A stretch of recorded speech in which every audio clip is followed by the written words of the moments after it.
Muchas gracias. Súper interesante estas ponencias que muestran cómo es posible descolonizar las universidades y cómo es posible descolonizar la pedagogía, la educación, cómo es posible descolonizar la ciencia. Aquí hay muchos temas. Aquí hay tela para largo. Y entonces, las mismas formas pedagógicas que ustedes están planteando ya es una ruptura total con la forma pedagógica de la civilización moderna occidental, que son cartesianas, que son dualistas entre mente y cuerpo. Entonces todo el conocimiento se hace aquí, pero no se concibe los otros conocimientos que se producen en la experiencia humana y que son una experiencia que se comparte por todos los pueblos.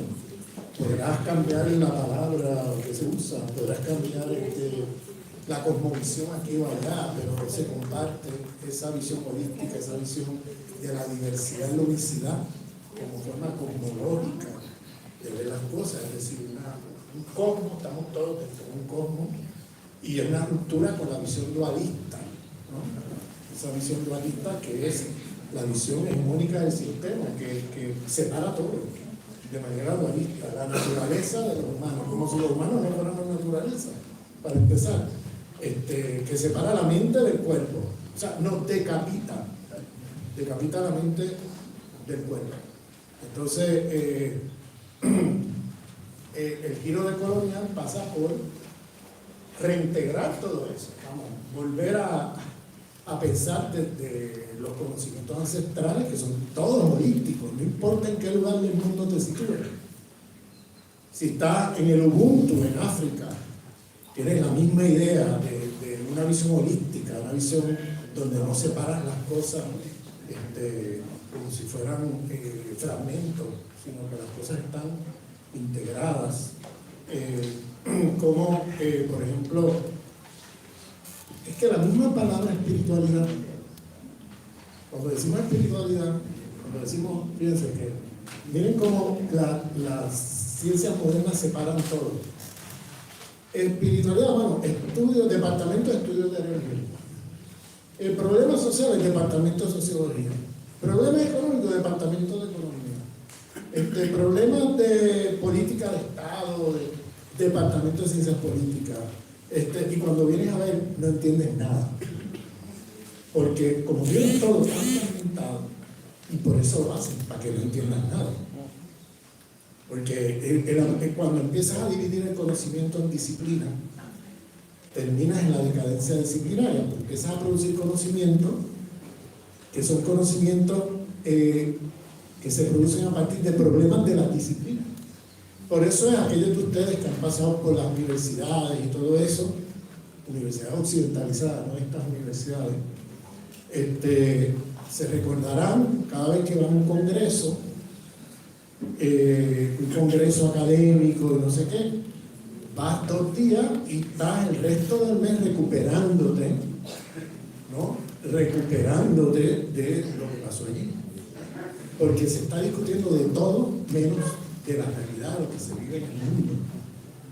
Son peleas de egoicas entre académicos, peleas que tienen que ver con campos de poder dentro de la academia occidental, y que el mundo va por allá y ellos van por el otro lado. ¿Bien?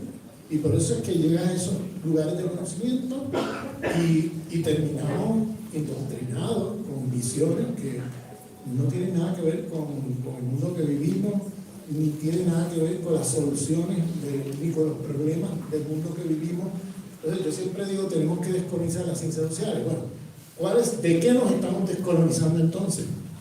Bueno, de muchas cosas, pero en el campo de las universidades tenemos que recordar algo, y es que si ustedes se fijan, todo el fundamento de conocimiento que tienen en las ciencias, en las universidades, tenemos que dejar de hablar de universidades, hay que poner apellidos a las universidades, ¿no?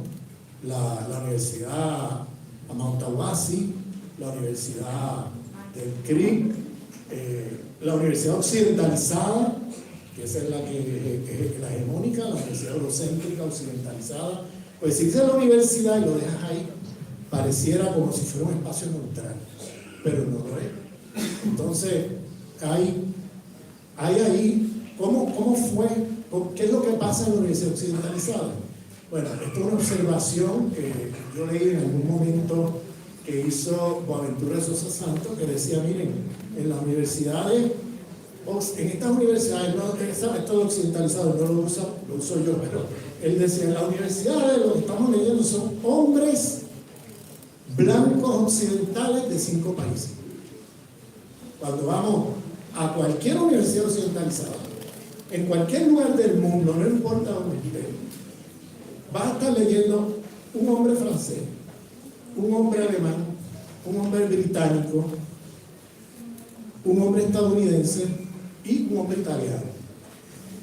Cuando yo escuché eso por primera vez, pues, wow, espera, entonces me pongo a investigar, me pongo a mirar eso con detenimiento y empiezo a mirar los currículos. O sea, ustedes saben que ponen los prontuarios de los cursos online, tú te puedes meter y mirar los prontuarios de cursos por todos lados y empiezas a ver que efectivamente las disciplinas están organizadas a partir del canon de pensamiento de hombres occidentales de 5 países. Lo cual es una barbaridad, porque significa que si el conocimiento se produce al calor de experiencias histórico-sociales, significa que la experiencia histórico-social de hombres occidentales de 5 países, entonces se convierte en el canon de pensamiento en todas las disciplinas de ese tipo de universidad. Entonces, eso significa que estamos siendo colonizados por un paradigma eurocéntrico cada vez que vamos a un aula en ese tipo de universidad. Que por ahí, Volantay, por ahí me toca ir, creo que esta tarde, a una de esas universidades. Pero bueno, el tema es que ese tipo de universidad lo que produce y reproduce es la visión colonialista, imperialista, eurocéntrica, como forma hegemónica de producción de conocimiento. Entonces está ahí metido el sujeto-objeto cartesiano. O sea, no solamente decapitas al ser humano y piensas que el conocimiento se hace de la mente y el cuerpo queda fuera, el corazón queda fuera. O sea, si tú dejas fuera el corazón, ¿qué tipo de conocimiento tú estás produciendo? Es un conocimiento que tiene ahí todo, un conocimiento frío, desincorporado,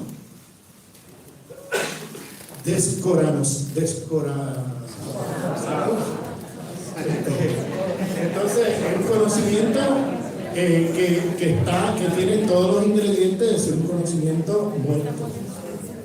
Es un conocimiento muerto, que no tiene vida, que no te sirve nada más que para que nos hagamos autómatas dentro de este sistema. O sea, no te da las herramientas de entender nada, porque como dije al principio, las disciplinas van fragmentando todo y al final tú no entiendes nada, porque estás mirando un pedacito por aquí sin conexión con el otro pedazo de allá. O sea, no puedes entender la pobreza económica desarticulado o desvinculado de todos los otros elementos de la política, de Estado, de las relaciones internacionales globales, del sistema imperialista, muchas cosas. Entonces, este tipo de universidad fragmenta. Entonces, ¿qué pasa?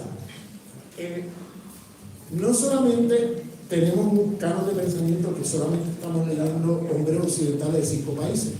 No, compañeros, hay excepciones. Mira, hay este profesor, aquella profesora que pone en el currículo diversidad epistémica y pone en el currículo pensador y pensadora de otras tradiciones. Sí, pero esa es la excepción a la regla. Esa es la excepción a la regla. La regla es que a ti no te evalúan en esa universidad a partir de cuánto tú conozcas del pensamiento de los pueblos originarios, o cuánto tú conozcas del pensamiento africano, o afro en la América, o cuánto. Ahí no te evalúan por eso. Ahí tú te evalúan de cuánto más tú conoces de Foucault, de Habermas, de aquel, del otro, ¿no? De hombres occidentales de 5 países. que pueden ser de izquierda, pueden ser de derecha, pero igual son eurocéntricos. Dime, ¿cómo? Que son 5 hombres en países de Europa y además todos muertos. Y todos muertos, sí, cierto, eso es verdad. Eso es verdad. Entonces, pero bueno, el tema es que luego tienes otro problema, además de ese problema de que estás estudiando solamente en Brasil y estás en 5 países. O sea, que eso ocurrió a partir de algo que yo no voy a elaborar aquí porque me toma mucho tiempo, pero tengo videos por ahí, que eso viene de 5 genocidios, epistemicidios que ocurrieron en el siglo XVI. O sea, eso no viene de la nada. Eso viene de que ellos vinieron y cuando colonizaron esa parte de la península ibérica al Ándalus, que yo mencioné aquí el primer día, de la civilización musulmana dentro de la península ibérica, lo primero que hicieron fue quemar las bibliotecas de la civilización musulmana, que tenían en Granada, por ejemplo, tenían 250.000 libros, en Córdoba tenían 500.000. Eso te da una idea de la relación con el conocimiento que tenía esa civilización frente a la cristiandad. No estoy diciendo cristianismo, la cristiandad, que tenía la biblioteca más grande, ni llegaba a 1000 libros. ¿No es que hicieron? Quemaban los libros de los otros como parte de un trabajo de epistemicidio. Esos métodos de conquista, que yo lo dije el otro día, ese es un método de conquista que se trajeron para acá. ¿Por qué hicieron? Quemaron los códices en Mesoamérica. Por eso es que la memoria termina siendo oral, porque las bibliotecas, los archivos de la biblioteca, los pueblos mayas, pueblos aztecas, otros pueblos, los quemaron, los códices. Que eso es un método que ellos, en el laboratorio de conquista que yo mencioné el primer día, que es la conquista de Al-Ándalus, se trajeron eso para acá. Y entonces hicieron lo mismo en Tahuantinsuyo. O sea, quemaron los quipus, que eran las formas de escritura y de archivo de conocimiento y de memoria que tenían los pueblos. Quemaron los quipus. Entonces nosotros sabemos, por ejemplo, que el calendario maya era el calendario más preciso del planeta Tierra a la altura de 1492, cuando los europeos salen en sus barcos para acá. Pero no sabemos cómo los pueblos mayas llegaron allí, porque han quemado el archivo. No sabemos cómo se llegó allí. Ese conocimiento lo hemos perdido y lo tenemos que adquirir por otras vías. ¿Bien? Pero el calendario maya sabemos que tiene una capacidad de predicción de eclipses lunares, eclipses solares, fenómenos atmosféricos, etcétera, etcétera, impresionante. Pero no sabemos cómo se llegó allí, porque todo el archivo lo quemaron. Y eso se llama epistemicidio, porque lo que buscan es que tu memoria, cortarte la memoria. ¿Bien? Y ahora tengo entendido por conversaciones con sabias mayas que en los próximos 100 años hay que reconstruir nuevamente el nuevo calendario, porque tiene una temporalidad que creo que llega por ahí en Hollywood, decía hasta 2012, pero eso es mentira. Todavía tiene otros más de 100 años de camino, pero hay que reconstruirlo de cara a los próximos 20.000 años, ¿no? Es un calendario que tiene no sé cuántos miles de años, ¿no? Todos los ciclos de temporalidad que tiene el calendario son impresionantes, una composición muy compleja. Pero eso, para dar un ejemplo, queman los archivos como parte del epistemicidio. ¿Bien? Entonces, ¿qué pasó? La conquista del Ándalus, quemaron acá la conquista de las Américas, usando los métodos de la conquista del Ándalus, se vienen para acá y hacen lo mismo. La encomienda, que yo hablé el primer día, se la trajeron para acá también, pero eso empezó allá en la conquista de los pueblos musulmanes y judíos allá, con la cristiandad, pero se lo traen para acá. Y entonces luego tienen la conquista de África, que van a secuestrar seres humanos, a secuestrar una industria de secuestro. Bien, millones de seres humanos secuestrados en África y transportados por la fuerza para acá, para ser esclavizados acá. Entonces, yo rehuso hablar de el comercio de esclavos. Ese es el lenguaje de los colonizadores, ese es el lenguaje de los dueños de las plantaciones. No hay un comercio de esclavos. Lo que hay es un comercio de cautivos, de personas secuestradas. esas personas no eran esclavas allá, esas personas fueron esclavizadas acá a través de una industria de secuestro masivo de millones de seres humanos. Y hay que cambiar el lenguaje y la conceptualización de eso. Estamos hablando de que estamos hablando del secuestro masivo de seres humanos y por tanto no es el comercio de esclavos, es el comercio de cautivos, de gente secuestrada, ¿no? Y entonces, y tenemos la otra conquista, que fue la conquista de mujeres en Europa acusadas de brujas. Bien, todo eso está pasando al mismo tiempo entre 1450 y 1650. En esos 200 años, los colonizadores están conquistando musulmanes y judíos en Al-Ándalus, en la península ibérica, están secuestrando africanos en África, están destruyendo las civilizaciones de nuestros pueblos originarios acá y quemando las bibliotecas, igual que hicieron en Al-Ándalus, y están quemando mujeres acusadas de brujas. No 2 o 3 millones de mujeres quemadas vivas. Bien, ahí tienen las dos estructuras por excelencia de esta civilización, que no solamente es capitalista, es racial y es patriarcal al mismo tiempo. A través de estos genocidios institucionales van montando eso. Y luego, cuando ellos fundan su universidad, entonces, ¿quién quedó con el privilegio epistémico? ¿Ven? O sea, ¿quién quedó? Ya en sus universidades, a partir de 1650, ya la autoridad de conocimiento ya no podía estar ni en un judío ni en un musulmán después de la conquista de Al-Ándalus. La autoridad de conocimiento ya no podía estar en ningún africano después de la industria de secuestro masivo que montaron en África. La autoridad de conocimiento tampoco podía estar en ningún pueblo originario del mundo después de la conquista de Vietnam. La autoridad de conocimiento no podía estar en ninguna mujer del mundo, ni siquiera en las mujeres de los 5 países, porque las quemaban vivas acusadas de brujas. O sea, la pregunta que yo les hago es: ¿quién quedó con la autoridad del conocimiento? El hombre blanco occidental. Ese es el que quedó allí con la autoridad del conocimiento. Y de ahí en adelante, todas las universidades que fundaron de ahí en adelante son universidades occidentalizadas con el privilegio epistémico de hombres occidentales de estos 5 países. Bien, entonces, ¿qué pasa? Tenemos que volver a imprimir la producción de conocimiento ¿de qué? De diversidad epistémica.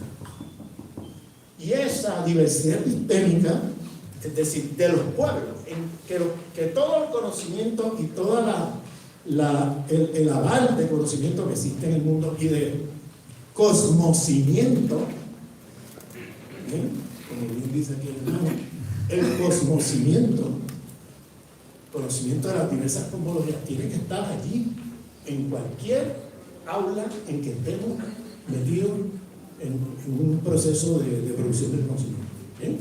Entonces, y digo aula en un sentido metafórico, porque el aula puede ser caminando por el monte.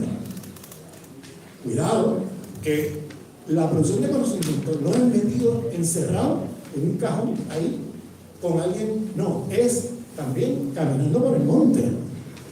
Bien, en relación con el conocimiento que también se da de los pueblos, ese conocimiento que tiene que ver con la Pachamama, el conocimiento cosmológico, el conocimiento espiritual que se da al calor de esa interacción con otros seres vivos. Seres vivos que piensan y hablan. El que todavía no entienda eso, o sea, creo que todavía nos falta camino por recorrer. Porque son seres vivos que piensan y hablan. Eso el pueblo originario lo tiene clarísimo. Vete tú a un aula aquí, en cualquier universidad occidentalizada, a decir eso, a ver qué te va a pasar. Te van a dar por loco, ¿sabes? Te van a dar por loco. Pero ¿sabes qué? Que por eso es que están destruyendo todo el mundo, el planeta y la ecología y la vida en el planeta, porque tienen una visión de que la naturaleza es objeto, que no son sujetos. Y como son objetos, pues no son los puedes exterminar, los puedes usar, los puedes hacer lo que quieras con eso. Y no importa, la vida sigue. Ese es el dualismo cartesiano que hablábamos el otro día, ¿no? Que piensa que la naturaleza está por allá y los humanos por acá, como si los humanos no fuéramos naturaleza, y como si la producción de la vida estuviera desvinculada de las otras formas de vida que nos rodean. Entonces, lo que hace esta cosmovisión de muerte de esta civilización, de hacer dualismos, el dualismo cartesiano, es darnos las herramientas para producir tecnología que produce muerte. Por eso yo ya digo, esto es una civilización de muerte. Entonces, luego nos metemos, además del canon de pensamiento, están las disciplinas que mencioné al principio. Bueno, esas disciplinas dividen el conocimiento y tenemos que volver a ¿qué? Dejar de pensar a partir de disciplinas, empezar a pensar a través de los problemas del pueblo, de la humanidad, y poner ahí no sociología, no antropología, no esto, lo otro, sino cuáles son los problemas que enfrenta la humanidad, cuáles son los problemas de producción y revolución de la vida de las comunidades. Y vamos a hacer entonces, producir conocimiento que va a ser holístico, no va a ser fragmentado por disciplina, sino producir conocimiento. El problema de la destrucción ecológica del planeta. Bueno, vamos a estudiar eso y ver cómo los diferentes pueblos han concebido ese problema y qué soluciones le dan a ese problema. Meter la diversidad epistémica a esa discusión. Y estamos discutiendo un problema que enfrenta a la humanidad, no un problema que enfrenta en las disciplinas, allá entre peleas egoicas, ¿no, Karina? Y entonces sería cómo entonces tener un conocimiento que sea integral. El problema, por ejemplo, del Estado-Nación, es un problema. Esa ficción, esa idea ficcionalizada de que el Estado tiene una identidad que corresponde de uno a uno con la identidad de la población dentro de ese Estado. Eso es una ficción que no existe en ningún lado y crea más problemas que soluciones, porque eso lo que hace es crear todas las condiciones de la exclusión, de la dominación, de la explotación, de la racialización de poblaciones. Entonces, tenemos que movernos hacia estructuras de estados plurinacionales, que es lo que los pueblos en nuestra América han planteado y han lanzado como propuesta, ¿no? Que lo vemos en cambios constitucionales en algunos países de Yala, entre ellos Ecuador y Bolivia, aunque ya en el caso de Ecuador es como una batalla perdida, porque ahí hubo ahí se metió el imperio y ha destruido todo lo que el potencial que había ahí. Y bueno, ahí hay tela para cortar en términos de cómo reestructurar esos espacios, ¿no? Ahora, hay dos estrategias en términos de la educación superior. Una, yo vengo de un departamento de estudios étnicos, se llama el Departamento de Estudios Étnicos de la Universidad de California en Berkeley, que se creó con huelga de los pueblos, o sea, de las poblaciones latinas, poblaciones afroestadounidenses, poblaciones asiáticas y poblaciones de los pueblos originarios de ese territorio. Entonces se hizo una alianza que se llamaba Frente de Liberación del Tercer Mundo y se hizo una huelga en la Universidad Blanca Imperial reclamando un espacio de producción de conocimiento propio. Y se conquistó un departamento con 4 o 5 programas, ¿no? Alrededor de la experiencia, la historia, la cosmovisión, pensamiento crítico de estos diversos pueblos dentro del Estado imperial estadounidense. Entonces eso se conquistó con sudor y sangre. Eso no fue que una mañana los blancos se levantaron y dijeron, ay mira, vamos a dar un espacio aquí a... No, eso se hizo con sudor y sangre. Esa huelga duró 9 meses y eso fue a palo limpio. O sea, vamos, la política. En ese momento el gobernador de California era Ronald Reagan y no movilizaron la guardia del campus a reprimir la huelga, no movilizaron la guardia de la ciudad de Berkeley, movilizaron la Guardia Nacional de California, porque era una huelga de los sujetos inferiorizados racialmente dentro del imperio reclamando un espacio en la Universidad Blanca. Eso era ya demasiado. Ya era demasiado. Y movilizaron a la Guardia Nacional. Y eso fue con sudor y sangre, literalmente. Gente que terminó paliada en los hospitales, gente que terminó arrestada, gente, pero duró 9 meses esa huelga y se conquistó ese espacio. Bien, entonces, menciono esto porque un modelo de descolonización puede ser ese, meternos ahí adentro y hacer, movilizando huelgas, etcétera, y exigir un espacio de pensamiento propio. Ahora, esto hay que verlo en contexto. Hay lugares donde eso puede funcionar y otros lugares que no. ¿Okay? Entonces, y otra forma de descolonización, pues es crear una universidad propia, como estos hermanos y hermanas aquí. Una universidad ya fuera, decir adiós a la universidad occidentalizada y hacemos nuestra propia universidad. Ese es otro camino. ¿Ves? Pero miren, ambos caminos tienen unas dificultades enormes. ¿Bien? Porque los estados lo controlan los blancos criollos de toda la vida. La colonialidad del poder sigue ahí. Entonces, tiene dificultades, porque, por ejemplo, la Mauta Huasi ha tenido problemas de quitar la acreditación, por ejemplo. Porque el Ministerio de Educación dice que no reúne tales y tales cualidades. ¿Ves? O quitarle presupuesto, o quitarle financiamiento a la universidad de recursos públicos. Entonces, tienen que estar todo el tiempo buscando dinero de fundaciones por un mundo, por otro lado, porque el propio Estado, en su colonialidad y racismo, no reconoce esa unidad, no pasa a fondo, etc. Entonces, menciono esto porque hay múltiples caminos de descolonización en términos de educación, lo que se llama las universidades entre comillas. Porque habría que dejar de hablar de universidad, hay que hablar de pluriversidad. ¿Ves? Porque hasta la palabra universidad, uno, que define para todos que es verdad, que es realidad, que es lo mejor para ti. ¿Y quién es ese uno? El hombre blanco de los 7 países. Entonces, ahí hay un problema. Tenemos que movernos hacia estructuras de producción de conocimientos pluriversales que tengan allí la diversidad epistémica de los pueblos. Y entonces, eso sería un paso descolonizador fundamental. ¿Ves? Que sería, entonces, hay que cambiarle hasta el nombre a eso, hay que dejarle de hablar de universidad, hay que hablar de la pluriversidad. De la pluriversidad. En estas universidades, por ejemplo, hay gente que piensa, no, es que eso son universidades de los indígenas, que ahí entran los indígenas. No.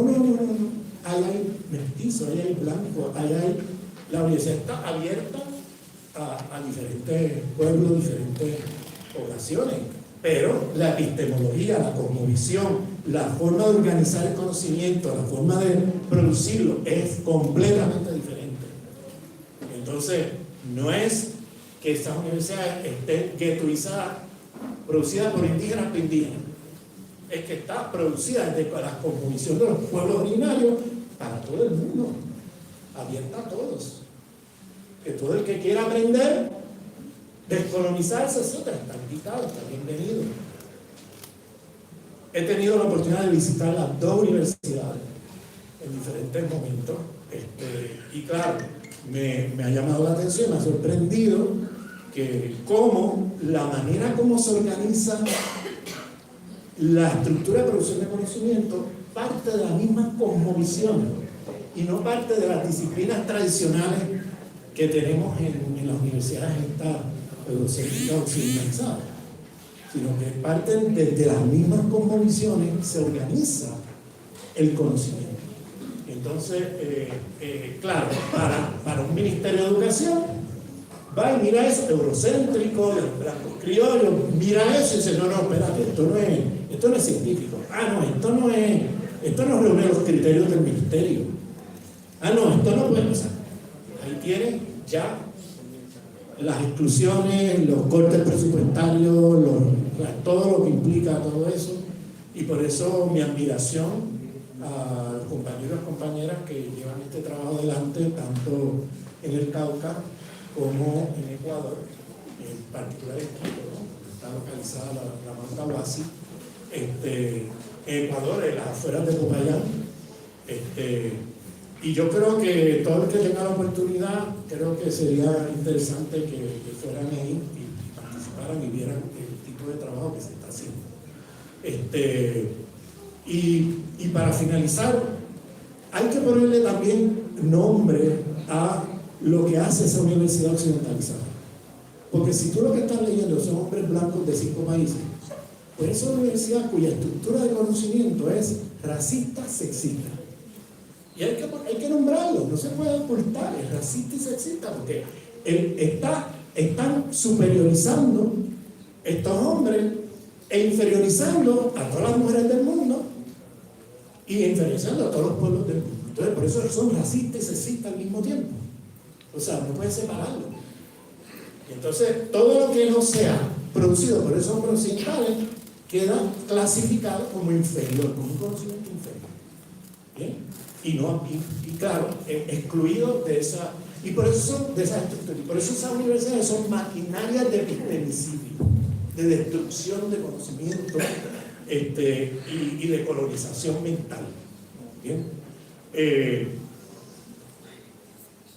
Bueno, voy a parar aquí porque hay mucha tela, pero